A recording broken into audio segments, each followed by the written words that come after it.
Hello, everyone, and welcome to Hello Word, the podcast where we explore English vocabulary one word at a time. I'm your host, Alex, and today's word is end. End, as a verb, means to finish something or to bring something to a close. It signifies the termination or completion of an action, process, or event. We use end all the time in everyday language. For example, the movie will end soon, or we need to end this meeting by 5 p.m.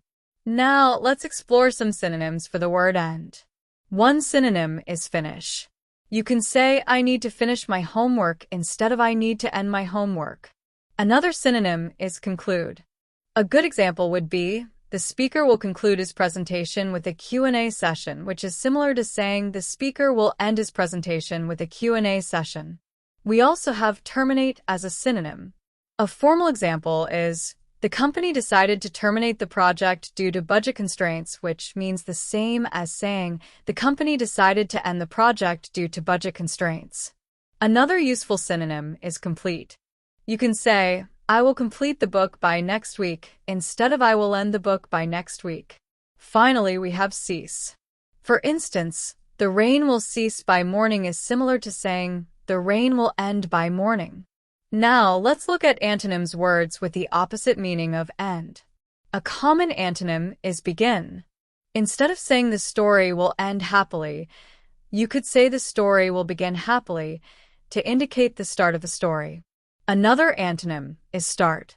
An example could be the concert will start at 8 p.m., in contrast to the concert will end at 10 p.m.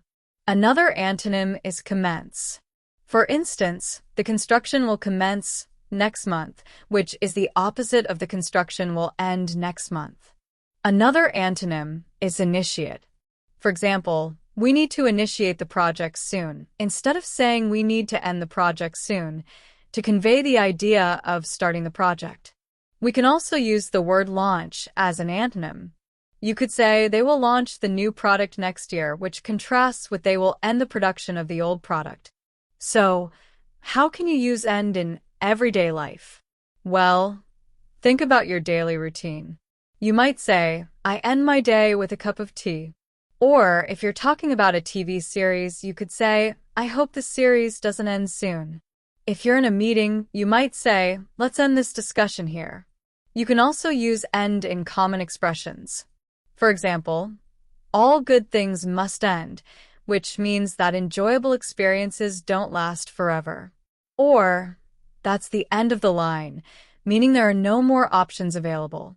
Here are some more usage examples of end in sentences and phrases.